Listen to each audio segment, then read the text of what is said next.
Anywho, I'm excited about this episode of the Downloaded Content Podcast. So we have with us tonight Marsha Gosier, correct? Yes, correct. Go see her. Really fast. I did pronounce that correct. And Sabrina wasn't with us, but I'll let Sabrina and the audience know how we actually met. So Sabrina, me and Mona, when we went to go do the James Mathis and Samuel McCrary interview, which, by the way, Marsha, I don't know if you know this, but did you know that on the Young Turks on Indisputable with Dr. Rashad, that they're running that story now? Oh, wow. I did not know that. I'll send you the link. But Okay. So Sabrina, when we got there, Miss Marsha was there, and I already knew because she was dressed eccentrically. I was like, oh, it's a weirdo like us. We're going to get along perfectly. Right. And of course, because I come in wearing a keffiyeh, and everybody knows I'm odd. And one of the first conversations that we got struck up because I heard her say the word ashe. And ashe is a word that we hear around here a lot because me and Mona are huge Bobby Hemmett. We listen to a lot of Bobby Hemmett around here. See what I'm saying? This particular. So we struck up a conversation with Marsha about her spirituality, and it was extremely fascinating. And because Marsha, the more that you get on with us, you'll realize that me and Sabrina, for at least 13 years, have been trying to coalesce a spiritual coalition of people who are political activists also. And up until now, it's been very difficult. So that's how we met Marsha, is at Mr. Mathis's house when we were doing the interview with them. So I'm glad that all of you are here because, like I said, I've been real excited about this because you ladies are just going to cook. So first, Marsha, if you could explain to people who don't know, what does ashe mean? Ashe is derived from Africa. It means blessings. It means it is the African equivalent of amen, but blessings unto you. And so with Yoruba, and so I will give you all my, since Daniel has opened the door to that. And so yes, my name, born with, due to the Middle Passage, is Marsha Gosier. It's not French. It's actually Haitian. It's an untouched island called Gosier, Goyze, and it means big nosed pelican, and everyone in my family has that. And so that's how it's actually spelled. So of course, on that Middle Passage, a lot of the enslaved practice African spirituality, traditional African spirituality. And so my Yoruba name is Ade Alakuyade. Ade means royalty, and Alakuyade as in Alodumare, as in the hanger of the moon and stars, the almighty God. And so Ashe is blessings unto you. And so in Yoruba, we add a little extra to it in Ifa, and it's Asheo. Yes. So, but yes, I am just excited to be here. And Daniel, you touched on something when you said, that you and Sabrina and Mona were looking for spiritual activists, because nothing is new under the sun, and it has to come back to that, because that's how things got done, 3,000-4,000 years ago. It was through our spiritual connection, because as we know, God is a spirit. God is not a man that God should lie. And so we have to honor nature in order to be just in everything. We have to respect this universe that God has created, and also understand that God expects so much out of us, because God has to oversee an entire universe. Just as God makes sure that the crickets and the water, and make sure that the rivers and the lakes connect, and make sure that our lakes don't bump into our ocean, and just how awesome and wonderful all of those things are. And so bringing you greetings today from Fort Valley, Georgia. And I am a Georgia girl, Georgia peach all day. And just excited to be here, and just glad that we all met, know that we are kindred spirits from thousands of years ago. I'm quite sure you all probably helped us get through a rebellion or helped us through that Underground Railroad or helped kick some butt, or when they tried to give us one of those little dirty blankets, then you probably somewhere like, don't take that blanket, don't take it. So, Sabrina was yeah, probably just over there putting people's names in jars or something. Man, Yeah, let's yeah, hope so, yeah, right? yeah, yeah. yes, yes, So, yes. pronounce the name of your path or your faith again for people. It is Ifa. Okay. Ifa, Yoruba, which is actually a tribe in Africa, as we know, the continent of Africa. So Yoruba, and so when with the Middle Passage, you had a lot of royalty and kings and queens and magical people that were enslaved from Yoruba, Benin, and so you have that little pocket, and so it's known as Yoruba. Okay, and so I always have to ask this of anybody of a different faith other than colonial Christian corporate Christianity is what I call it. Sure. You're in Georgia.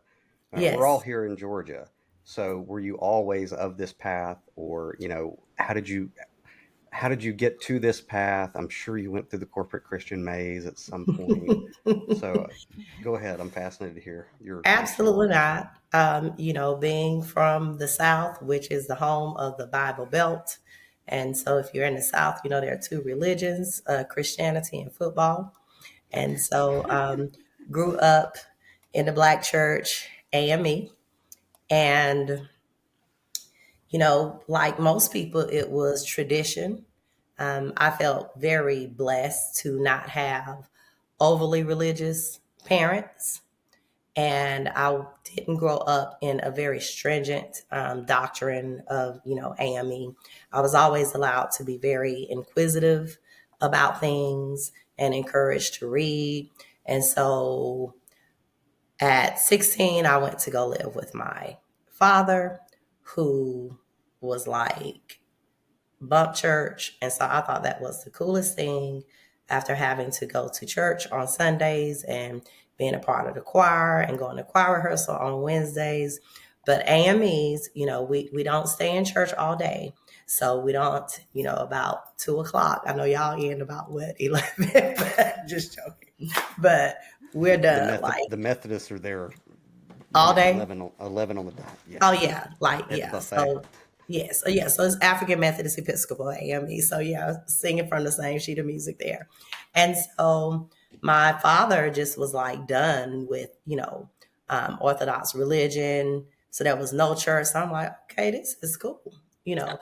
But my faith, my understanding of spirituality and intuition just never changed. It wasn't like I was in an atheist type setting or anything of that nature. And so because I've always been allowed to be, inquisitive, and I'm a child of hip hop, you know, and so now we're in this Public Enemy kind of stage at that time. And I start reading Malcolm X, and I'm attending a high school in Decatur, Southwest DeKalb, which is totally different than what you were used to in schools in Central Georgia. So I went from, if you wore a Black Excellence shirt, like with, I think at that time in like 88, you would see the Malcolm Martin and Me shirt. So if you were at Peach County at that time, um, you couldn't wear that shirt. You would get suspended, but kids could wear their rebel flag shirts, and that was acceptable and okay. And during the era that I was at Peach County still, I think we just had our first integrated prom in 1991. And so going to Southwest DeKalb, and I get there, and it is like going to an HBCU high school. So now I'm getting 10 points for wearing the Malcolm X t-shirt on Fridays for our weekly test. And so those things were like encouraged.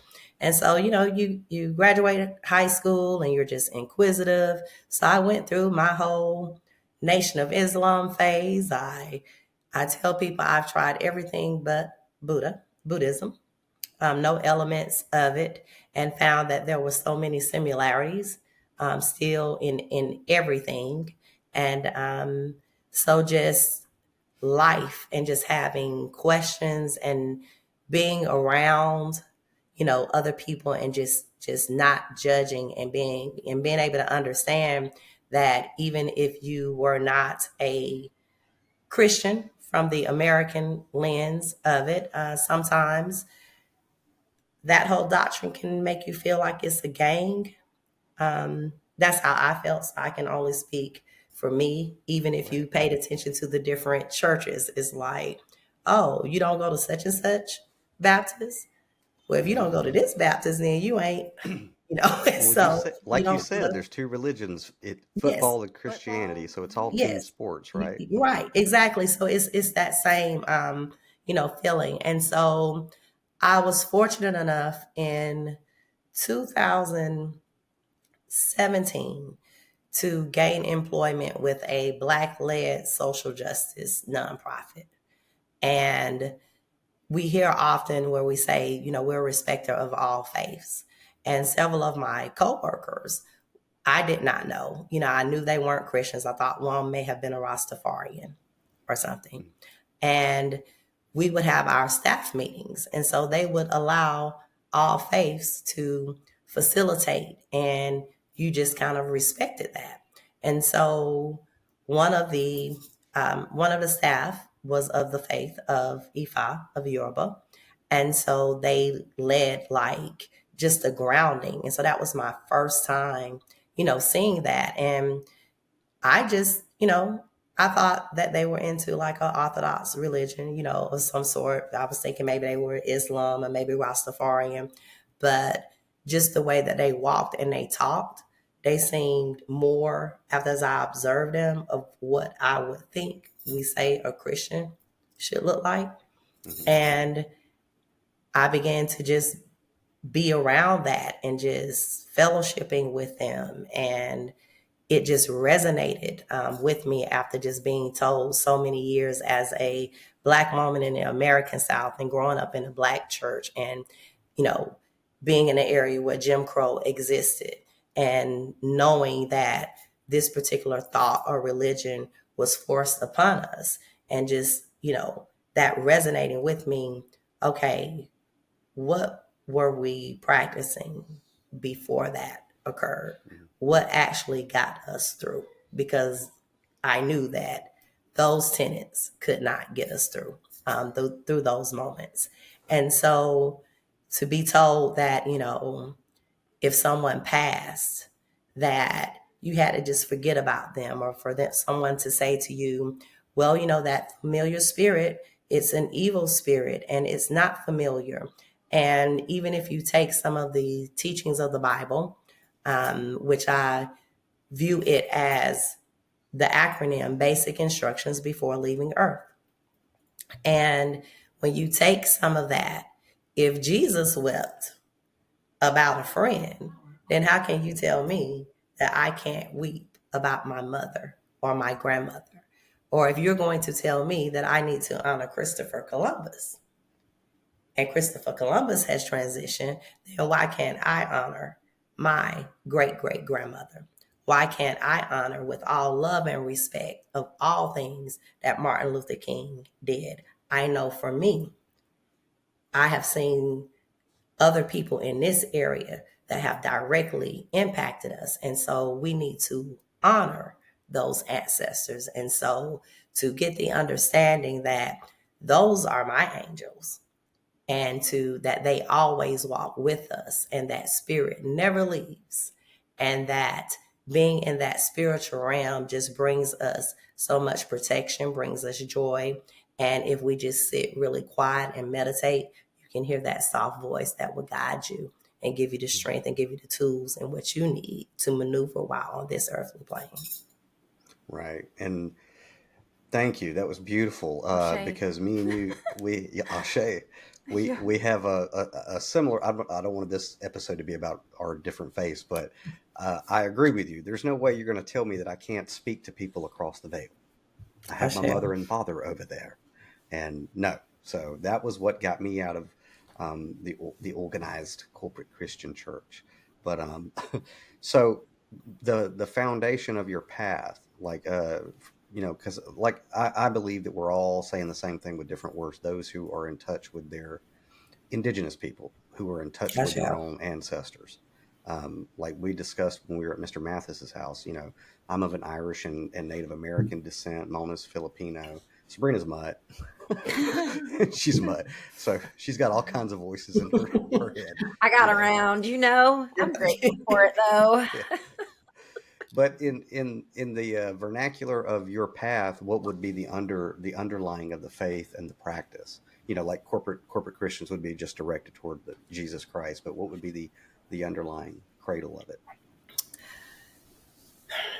Daniel, okay, so due to one, we don't view it as a religion, it's a culture. And due to the now it is recognized as a religion if we want to be technical. It is allowed just as all other religions with the Department of Corrections from a federal lens.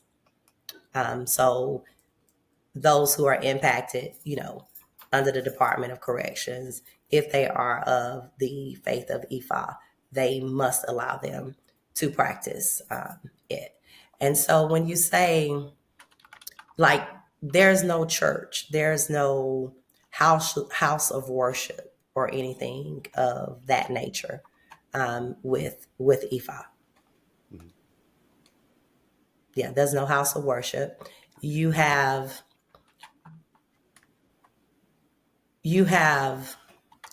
different,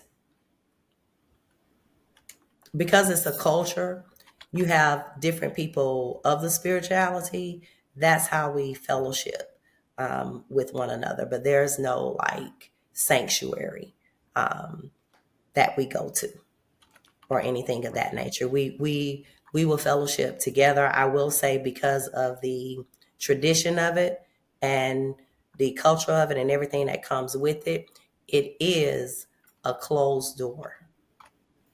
Mm-hmm. And I don't want to say religion, but culture. Right. I always said, whenever I started getting into Zen meditation and Buddhism, I would always have to correct religionists around here and go, it's a way of life. Okay. I Exactly. know I that you shall. think it's a religion. It's a way Right. of life. It's a way of Right. living in a Right. more spiritual, in tune with that. You're more leaning over there than Yes. rigorous doctrines and dogmas, things like that. So I Yes. totally understand where you're coming Yes. from. And I mean, just having, like I said, there are so many similarities in things, just having the discipline. Like one of the things that I shared with you and Mona, last week, we don't believe that there is a devil that is taunting you to do things. Mm-hmm. We understand and know that you can either be in ego, you have a choice to either be righteous or to do, you're struggling with your enemy, which is your enemy. And so we don't, subscribe to, this thought that there is a hell. If you don't get it right, you come back again to get those things right. Um, we do believe we are a monolithic culture. We refer to the hanger of the moon and stars, God Almighty. If we're honest with ourselves, if there is a Almighty God, then there are some gods that are not as Not so, mighty as yeah. the Almighty God. You see, and even that is discussed in the Bible. And people just kind of gloss over it. Ye are gods. And so you have your big God and you have your little God. We understand that God being a spirit, that God is not male or female, that essence of both the divine feminine and the divine masculine are there. We again believe in, a supreme God. We call him by the Nigerian name of Olodumare. Yes. I'm going to have to scribble that one down. I hadn't used that one. So, wow, me and you are the same faith. What do you know? Basically. Mona, do you got any questions about anything she said so far? I was gonna ask. I know you said you didn't want us to go on a tangent. Can you hear me? Okay, Yes. about our religions and stuff. But I know Sabrina is a priestess, Is that, I know that you were saying something about you were working toward becoming a white priestess, or that was your, are you already a priestess with the faith? I know you were saying something to me about becoming a priestess, or that you already were. You're asking me, Yes, or yes, you. Yes, yes, Miss yes, yes, Marsha. yes, yes, yes. I was I saying that am. Sabrina is also a priestess, like in her own, with her Yes, own, yeah. yes. So I am. Yes, I am a. At this point, what is today? The 15th. Yes. So I am a Yawo, which is a young priestess. So I will be done with that portion in about a week. And so Okay. yeah, so I in the Yoruba faith, then I am a Iya. So when you see in Africa is IYA, in Nigerian, IYA, so the I sounds like a E. So it's a Iya. So Gotcha. yes. Yes, so I And am a priestess. and is that the and I'll get Sabrina, you're next, but is the year of white, is that associated with I don't want to say ascension, elevation, your graduation into being a priestess? Is that what the year of white has to do with? You can look at it as such. Okay, Okay. Yes, gotcha. yes. Bree, what you got? Oh, I love it. I love it all. At the end of the day, I run with which is easy. Um, Similarly, I, found my path, in a situation where I was just dreadfully bored with, the what my parents laid before me, and I showed up to Catholic church with a witch book in my hand and instead of the Bible, okay? And that was at 11 years old. Sorry, we don't resonate. I got my priesthood in 2010. And of course, my faith is one of variety. And that's why I say which. I think a lot of times we run with the word religion. I love how you put it. We are a culture, okay? Religion is strict. It's very ritualistic, right? Now, that's not to say there's not ritualistic things done in what I do. I love rituals, right? They're all about making things happen. Um, and I love the expanded view, though. What I do comes from everywhere. If I like something in Christianity, oh, I'm gonna borrow that. I like that. If anything you said here resonated with me, I'm like, mine now, okay? Because that's the greatest thing about being a witch, right? you know we're about nature, we're about the earth, we're about the energy, and all these little things, whether it's religion based, spiritual based, cerebral based, or whatever. It's every bit in our realm to play with and use to our advantage. Okay. And whether you want to say God put it here, or God has put it here, or multiple gods and goddesses put it here, or nobody put it here, it just happened because of some big, awesome explosion. Hey, I don't care. I'm here right now just enjoying it and living it, and hoping that energy that I put out into the world is resonating with people and bringing awareness to what needs awareness brought to, right? And so if you want to label things, I'm a witch. I've been a witch since I'm 11 years old, okay? And I hope it makes you mad that a witch is going to come back and put this place back into righteousness, okay? Because that ought to say something very loudly Oh, about religion. Well, most religionists call any woman in their power a witch, from what I'm told. But so uh, I, and clearly you're the same way, Marcia. Whenever I started to get out of organized religion and into spirituality, because they're totally different things, and I know all of us here are the same way, it logically led to political activism. You know, because now I was an activist before I became spiritual, but in my opinion, even when I was in the corporate Christian church, I looked at Yeshua Christ as the biggest political activist ever. So, it was obvious to me that anybody of great faith, of great spirit, they oppose systemic corruption no matter when or where they are. And so it seems with what you were saying earlier, you were more politically activist inclined before you got onto this path, but you see clearly you still see the same melding, right? Oh yes. I mean, when you, I mean, because let's just be honest. As far as America is concerned, what is viewed as, and that's why I always say America's version of Christianity, or even European Christianity, it was it was steeped in creating racism. Like there's no way around it. I mean, there's just no way if you read the Bible, and we're looking at King James's version of the Bible because that's what most people kind of hang their hat on, and that's what was passed out, first. But even if you look at it, like one of the moments for me and just my activism, it was shortly after like I'd gone through something, and this is after I'd done like the Nation of Islam, and I'd done the Nation of Gods and Earths, and all of these other things.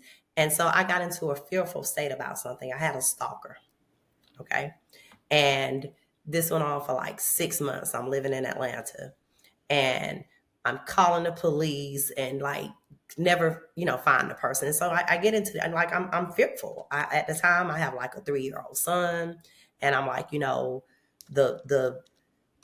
worst thing, or the second worst thing that could happen, the stalker's gonna rape me and let my son live. Worst case scenario, gonna rape me, kill my son.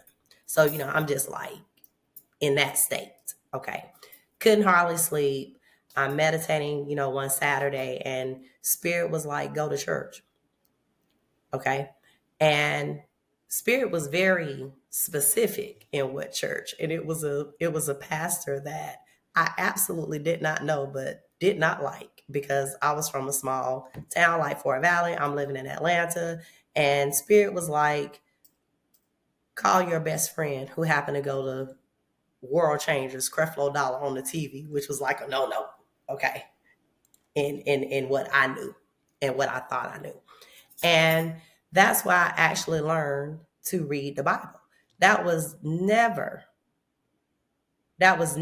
a big thing in the AME church from my experience. You get one scripture and then you just kind of go off, but was never told read the Bible and encouraged to read it. And so I'm going through that phase, and I'm like locked in, even though you should never do something out of fear, but it helped me through some moments in my life. And so then we have the Trayvon Martin. Now we're moving into 2015, because all of that is like 2008. And we have the Trayvon, we have the Michael Brown, we have the Sandra Bland, all of these things occurring. And I'm like, hold on. I know Revelations says that Jesus has skin of burnt bronze. And if you burn a piece of toast, there's no light burnt. So you can play with that word all you want to. It was going to Creflo Dollar's church. It was like, it's a map in there. Why don't y'all look up the map? And why don't you look up these places? And why don't you have a dictionary while you're reading it, so you can really see what's going on?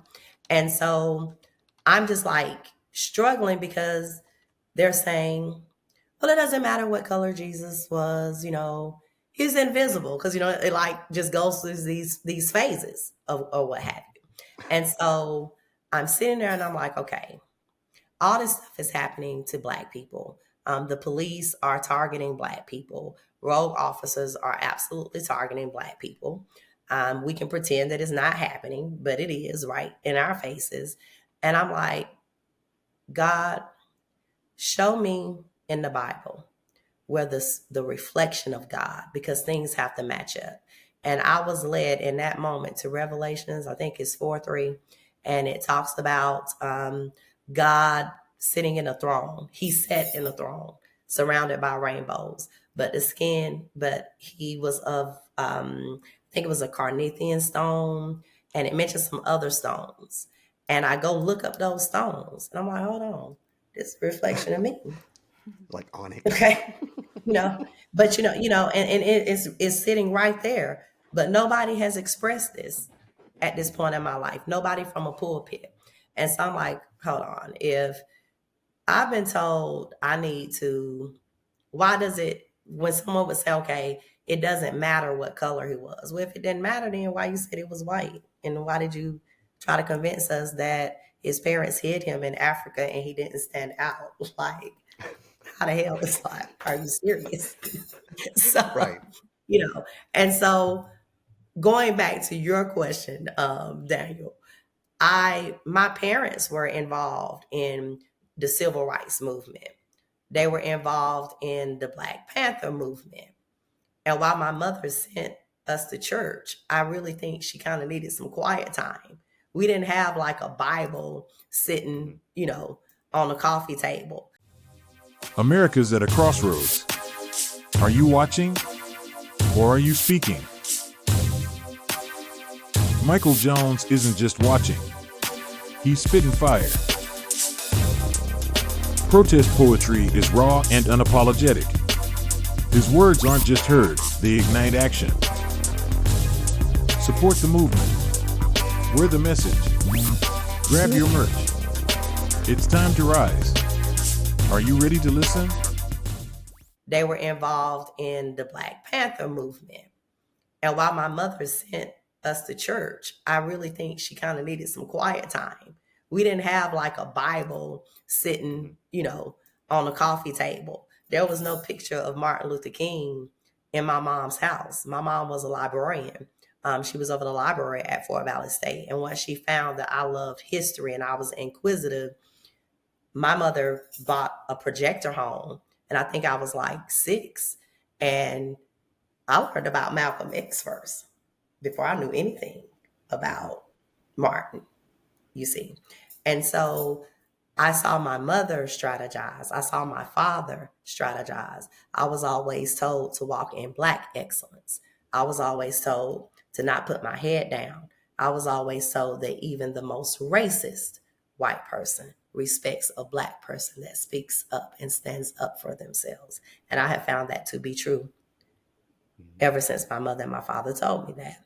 And so I feel that I had no choice because that's all I knew. That's all I saw. In my little world, that's what my mother's friends did. They would sit in this very house and strategize when I was a little kid. And I saw this going on all throughout my life. And I saw it with my father. And so I I can knew only imagine. nothing I'd love to have been a fly other. on the wall. Yeah, I Go mean, ahead. yes, I was just telling someone this week that even in that AME church, we didn't get a lot of Bible, but what they taught us, because understand, I mean, it was just a great place to be in little bitty Fort Valley, and you're talking early 70s and 80s, and you have a Black woman that's the principal of the elementary school. You have a Black woman that's the principal of the 4th grade.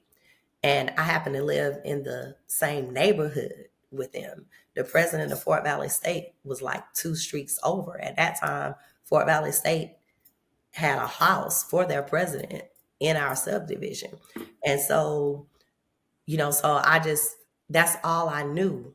And this is what you did. And I just felt fortunate enough for my parents to be in a position where they were able to go to Fort Valley State. Neither of my grandparents knew how to read or write. Both of my parents were born in 1941. They graduated Fort Valley State in 1963. They signed the Civil Rights Bill in 1964. And my mom and my dad and their friends was like, what? We can drink out the water fountain. We got to do this shit. Like, we not playing. Yeah. And so that's all I know, Yeah.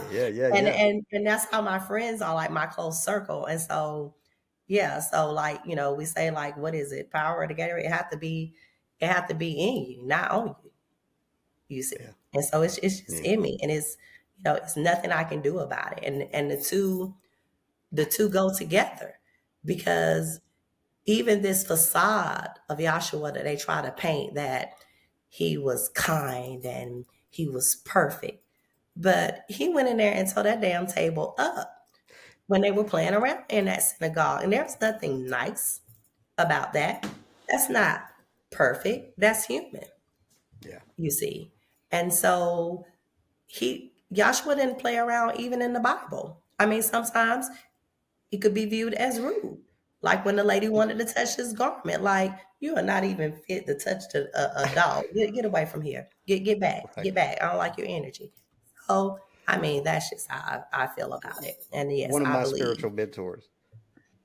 I'm sorry. One of Yes. my spiritual mentors. One of your who? He said one of my spiritual mentors in regard to Yeshua. He goes, look, this guy was not butter wouldn't melt in your mouth. He'd have thousands of people listening to him on Saturday, and then he was back down to 12 on Sunday because he said something offensive. But I feel you there.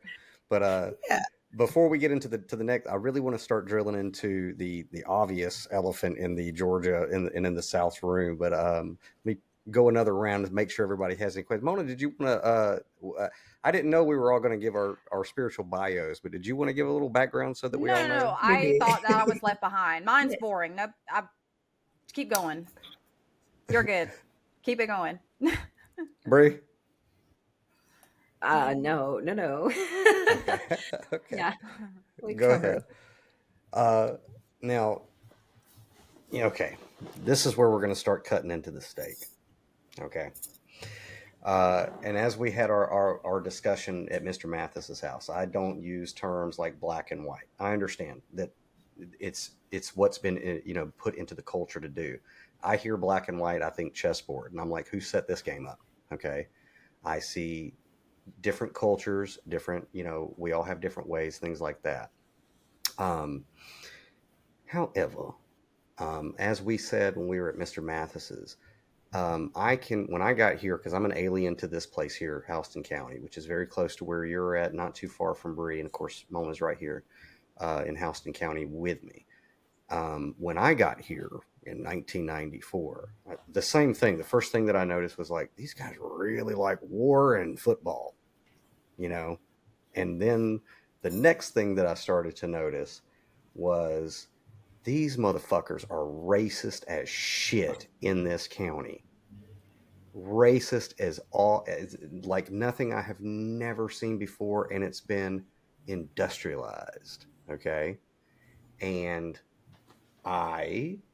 look, my people got here in Ireland after the War of Northern Aggression or the Civil War, whatever you want to call it. Okay. So I look at history as a scientist, as an objective observer, and I could see when I got here that the systemic racism specifically in this area is rabid, and that they have turned it into a financial monster and weaponized it through policing for profit, probation for profit. It's horrendous.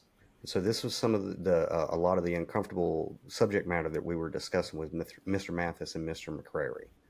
And I've been trying to bring awareness to it, and I'm aware, like when issues do come up, like Mr. Mathis and Mr. McCrary, and tomorrow night we have on Mrs. Ash, whose son was, I don't know if you've heard about this, Marsha, but a 21-year-old pulled over in Perry by the Houston County Sheriff's Department with a medical condition. He was a passenger.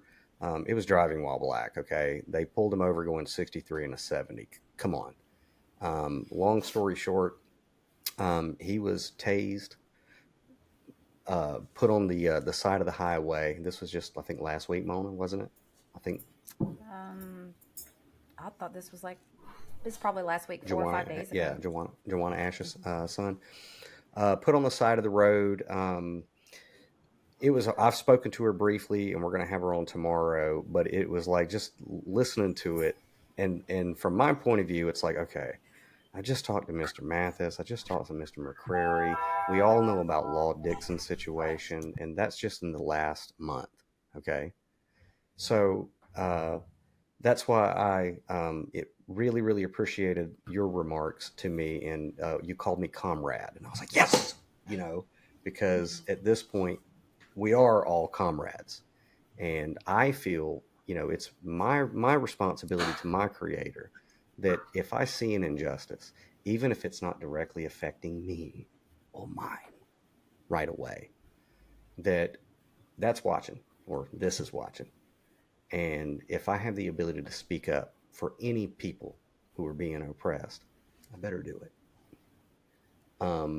And one of the reasons that we wanted to have you on tonight is because we were actually going to record about this topic anyway.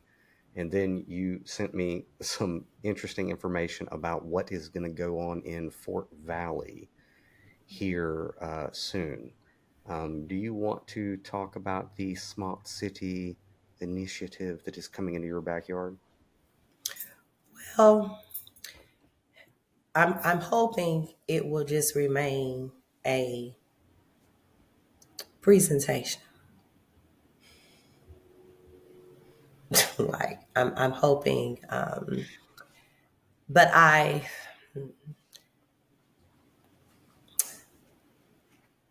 would rather wait to talk about it after Wednesday, because I'm hoping it will just be an item on the agenda.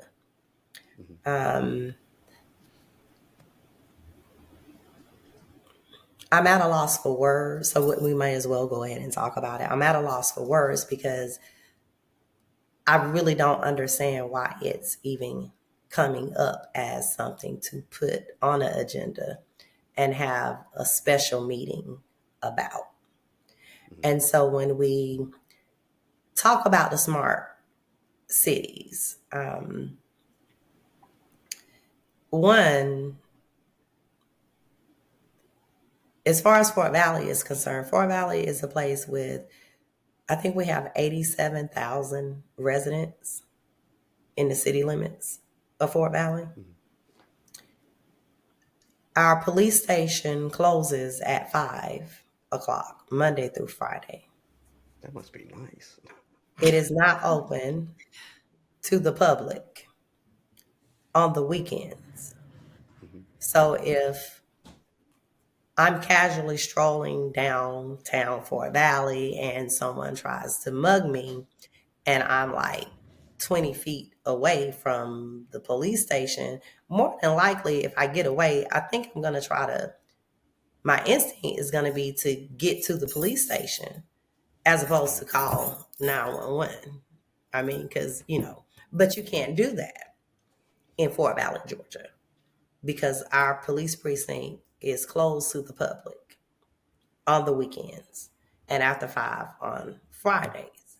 So that is the dumbest thing. So the last thing they need to do is allow technology to do the policing on their behalf.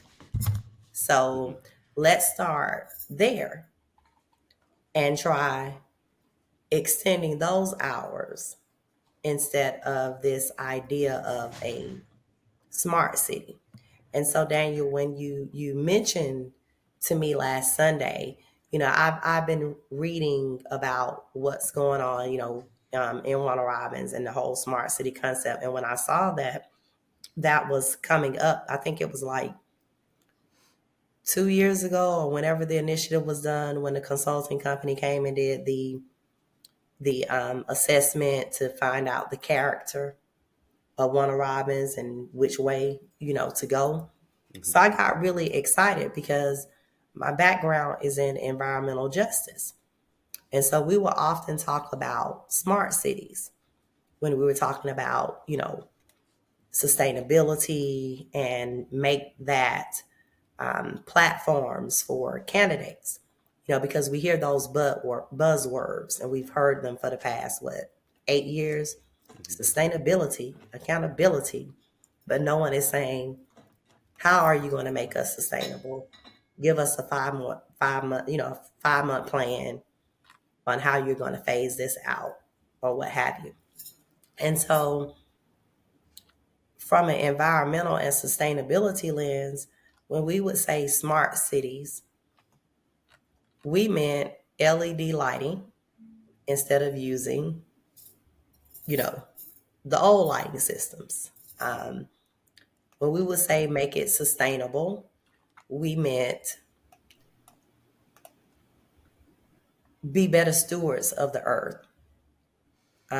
Convert over to filing things electronically instead of using paper. Have recycle bins in the offices of the cities, whether it was the city of Atlanta city of Savannah, city of Warner Robin, city of Fort Valley, city of Valdosta. That meant, to paint that picture, placing hotspots and Wi-Fi in your downtown areas, in your parks. So when families are there playing at the park, they can tap into the Wi-Fi. Mm-hmm. And so that's what we meant by making your area smart, a smart city. Right. And so, as in all things, because when we speak for environmental justice, excuse me, that stems from environmental racism. And so the founding mother and father of that are a Dr. Bullard and a Dr. Mildred McLean, whom I happen to become an organizer with. Dr. Mildred McLean, if you wanted to Google her, she's out of Savannah, and she is considered being one to coin the term, helping to coin the term environmental racism. And so you better know when Dr. Mildred McLean reaches out to, on a federal level, whether it's Biden, whether it's Trump, whether it's whomever it has been since the 80s, they know who Dr. Bullard and Dr. Mildred McLean are. And so when you start getting these offices of sustainability that you were seeing pop up throughout the United States around 2018, on the West Coast, and just, focusing on being good stewards of the earth, as in all things, do you think that they sat around and said, oh, let's put some cameras on those LED lights?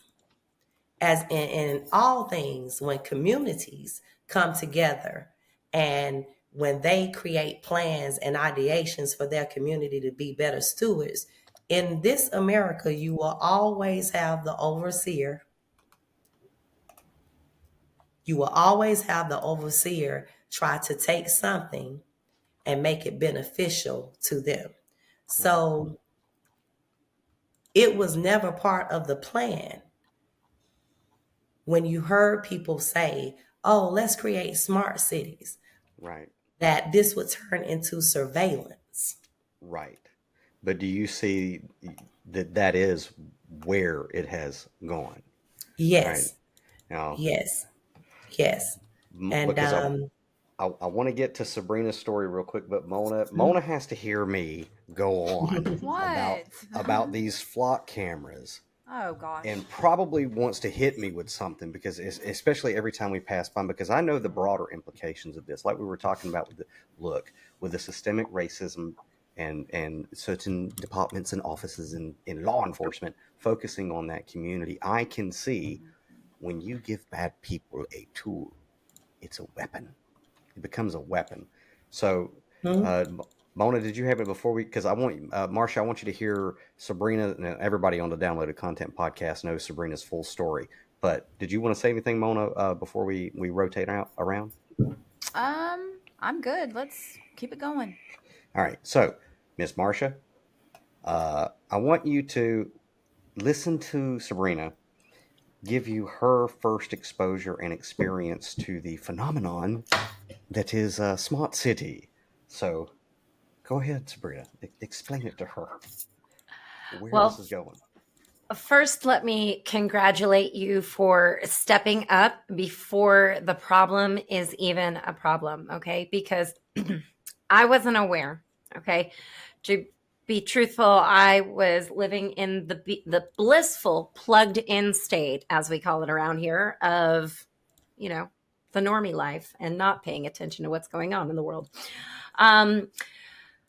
This was a bad choice for me because I was just enjoying a normal day. It was the end of my work day on a Monday. So as you can imagine, it was nothing but chaos. I'm wrapping up my day probably close to 6:30. And I went to Walmart to pick up some groceries for dinner. No harm, no foul. I made it there and back without hurting anybody or myself. It was amazing. About 15 minutes after I get home, I'm heading to the kitchen to start cooking dinner, and I happen to look outside and notice there are 4 police cars surrounding my home. I live on a busy interstate, so, I don't consider this a threat per se. But I do see that they are approaching my home from all angles. And that includes the front door, which I do not open. The front door is it's not openable. So I instruct them to go to the back, and I'll be happy to meet them there. In the back of my house, they proceed to tell me that I was identified by a flock camera somewhere in my travels to Walmart within the past hour, mind you, okay, that I had a warrant for my arrest based on a 2016 speeding ticket in which they're saying I didn't satisfy the sentencing. The portion of the sentencing that they are claiming I didn't satisfy was going to a driving school. This wasn't a DUI. This was speeding on the interstate. Okay, so let's be clear. It was another incident in which I was driving, in which nobody was harmed in my driving. Okay, and that's what they will tell you. I was driving. Let's be clear.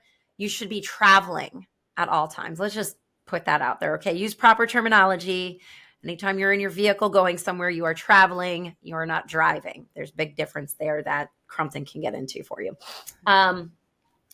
However, because I was driving and because they had alleged that they failed to receive this piece of paper that says I graduated this 8-hour course of sitting through a failed comedian's poor jokes and 1990s videos telling me why I should practice better cautions behind the wheel, I passed that class. I submitted that paperwork back in 2016, but fast forward to 2024.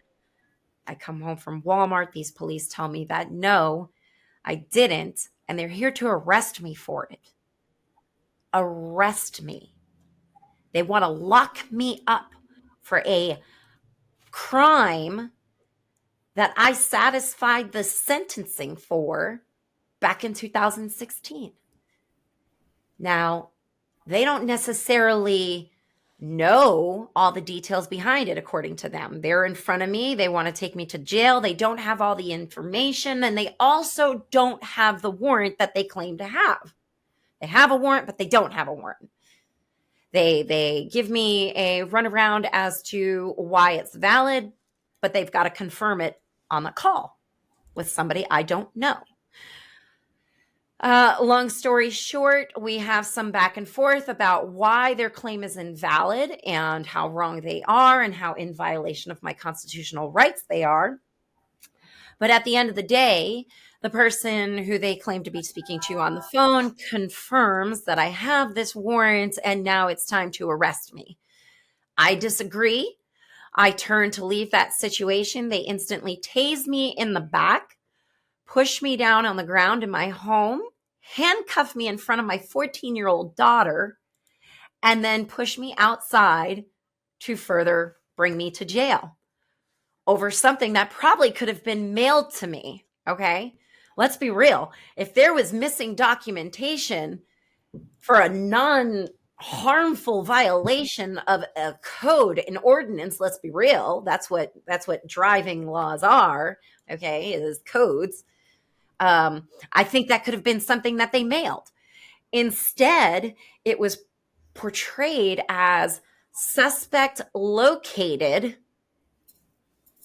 and they showed up at my house within 30 minutes of receiving this flock camera flag. Now, mind you, I've been living in the same place since this courtroom sentencing occurred.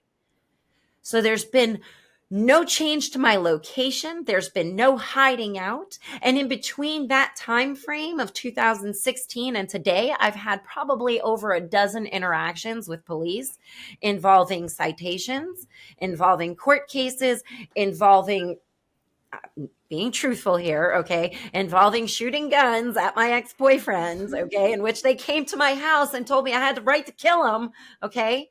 So at no point in the 7 years of interacting with police, and volunteering as a rescue person for a local county, nobody found this alleged warrant. So I won't get into the weeds of all the, conspiracy behind it. But at the end of the day, it was claimed that a device which could illegally read my tag for having performed nothing to inspire that device to read my tag. And by that, I mean, there was no allegation to my speed or my not wearing a seatbelt even, okay? Or even a handheld device. Nothing whatsoever prompted this device to read my tag and encourage 4 out-of-county officers, okay, to come to my house and deem it worth tasing me and arresting me in front of my 14-year-old child. Coming to Fort Valley. That was the extent. And So yes, is the kudos fruit. to you. Yeah, that is the fruit of the Smart City Initiative, and this is coming to Fort Valley, Marsha. And Oh, and no, it's not coming to Fort Valley. I hope not for you. I will keep that hope for you. What I do want to add, though, is that I will completely disagree with anybody who says they didn't see this coming. Okay? Right. Because at the end of the day, this has been portrayed to you in movies, in books. Yeah. You went to high school and 1984. read books about this. Okay? You cannot tell me you didn't see this coming, because all it was when you were reading those books and watching those movies is indoctrination. It was preparation for what was to come. So, I always refer to this movie that I loved because it actually kind of drove my passion for life, which is totally stupid. But the movie, oh gosh, now I can't even think about it. Daniel, you know what I'm talking about with, V for Vendetta, Equilibrium, Tom Oblivion, Cruise, Minority Report. Minority Report. Minority Report. Okay. Look at where we are. Precog, Yeah. my phone sent me a notification the other day, told me I was texting while driving. I have no application installed in my phone to determine whether or not, no sirree, no plug in my car to save on my insurance, nothing like that. But my phone was like, you was in a moving vehicle and texting. Okay. Could that have been my passenger? But what happens when that notification triggers a flock camera and then police show up at my car, and like in Mr. Law's case, the spotter who spotted something and misinformed the officer who further then issued a ticket. I didn't even know who the spotter was, but he was told. Right. Don't even know the spotter. Okay, well now we have a device that's your spotter. Can't hold that thing accountable. Okay, so if you tell me you don't see it coming, guys, we're already there. It's here. So we got It's 10 here. minutes before we got 10 minutes before a station break. Marsha, rip. So, okay, Sabrina. She said I went down conspiracy hole. I think you guys are on the same level. I so hate that happened to you.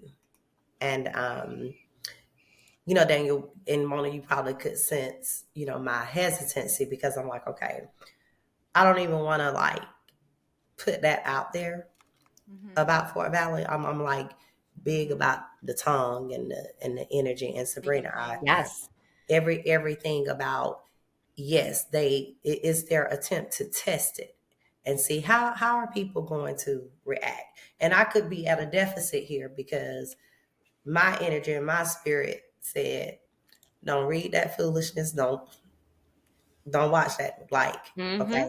I could be at a deficit here because that's just like what we can't do, Sabrina, is frame this like, oh, we saw it, it's here, because that also says that we just got to sit down and lay down and take it, and I believe it will be things such as this that will cause people to come together and finding that commonality, because having such a that was a lot. I was listening, like bump bump that hole you went down. Like I'm just I like, see the video. and I know, Dan, you don't use, you don't like to use black or white. I have no choice as a black Right. person. I don't get that Yep. luxury to just kind of, Choose. and for that to happen to you as a white woman, ooh, Right. Right. It's so funny because I don't want to get on this tangent, but one day we will talk about how the white woman has actually been like decreased so drastically, but at the same time, I'm more about women empowerment because I feel like that's where the future is. Okay. right, And I 'cause feel I like was about to that's say, why they destroy us so hard, why they turn us against each other. Oh, Okay. yeah. Like, Women, period. we'll have to have a podcast on that topic Yeah. separate. Can But I just? But yeah, go ahead. I think in the video that we did with Law Dixon, Sabrina did make a statement. She said that she knew that if she was the other color, they would. Oh, yeah. Y'all wouldn't have made it out alive. I mean, oh no, whereas she got I'm a tased. real Mona, Daniel, and Sabrina. First off, as white women, y'all can pull out them tears, baby. And y'all can stop a lot of stuff. Okay. Like won't work for y'all have me. been the symbol I don't know, of purity and okay, like so you couldn't, but then I guess they're probably sitting there like, oh, she bad shit crazy because you probably was just like going off like, how dare you, like, you know what I'm saying? But I will fight you. like whew, Right. that's a lot. Yeah, Yeah, I probably, I mean, yeah, like And I Marsha, whenever probably, I'll send you ooh, the video, That's what I said. whenever Send we're her the done video. recording, I'll send you the video. Yeah, but you're right. And look, and I didn't whenever I say coming to Fort Valley, that's a warning. So what we're going to do is we're going to speak that out of existence. Okay. yes. And then and what's disheartening, but I know we're gonna go on break and you and I have had some, conversations, but like I don't know what is so disheartening for, I don't know if I don't know what goes through. I'm hoping that maybe no, because the mayor of Fort Valley is a former police officer, so is very well aware of what this level of technology would do. Mhm. And I don't mind going on record and saying, and Mayor Lundy, I hope you hear me because I was a supporter of yours. I lost friends supporting you. Wow. Mayor Jeffrey Lundy has absolutely made me say, Fort Valley, Georgia, no area needs a former police officer as a mayor. And I think seeing the mayor of New York and seeing this, that's like because I'm all about the scientific method on hypotheses every day. So that has been tested twice in the past 2 years, and it's been a dud. Mm-hmm. So, but to see, especially in Fort Valley, where we're 86% Black, and I don't even know if, with the exception of him, I don't know if they're aware, but they have to be because they have the same information I've been privy to get, about it. And I mean, Sabrina, I'm still like processing. Right. I've heard about it, the flock, and I'm just like, okay. Well, and I guess And that's people my come point, right? Is like there's nobody who hasn't heard about this, at least at a state level, at a county level, at any government level. This was No. coming. So they came from another county. Because see, I've been thinking that out of your jurisdiction, you can't, like, I'm stuck, like. And you know what my county said? My county said, nah, we ain't heard nothing about that. Right. But Marsha, it goes deeper than that. Oh my God. They've been doing activism for over 10 years. It goes deeper. That's just Because surface I was about level. to ask, because I'm sitting there like, Because I already know. Like they didn't just whip this up out of nowhere, okay? Yeah. Like, Because I was about to go there even because I'm like, Yeah. I said, that's a longer show. Like, Yeah, Marsha, because Marsha, I already ahead. know if they get it in Fort Valley, they like, Are we going on break? When we go on break, you can give her the rundown. Yeah, Marsha. When we first met at Mathis, and you were asking me, I didn't get a chance to answer the question. You were asking me, well, what's your experience as a white person or a non-black person with police? And I'm like, I'm a terrorist. I don't think it's what Marsha is thinking it's going to be in my particular case because I've got a history with law enforcement. But anyway, yeah, we're coming up on a break. Let's take 10 minutes for a station break. Let's go. I got to take my medicine. The sponsor probably can have sense. A couple other people, and we'll come right back. So.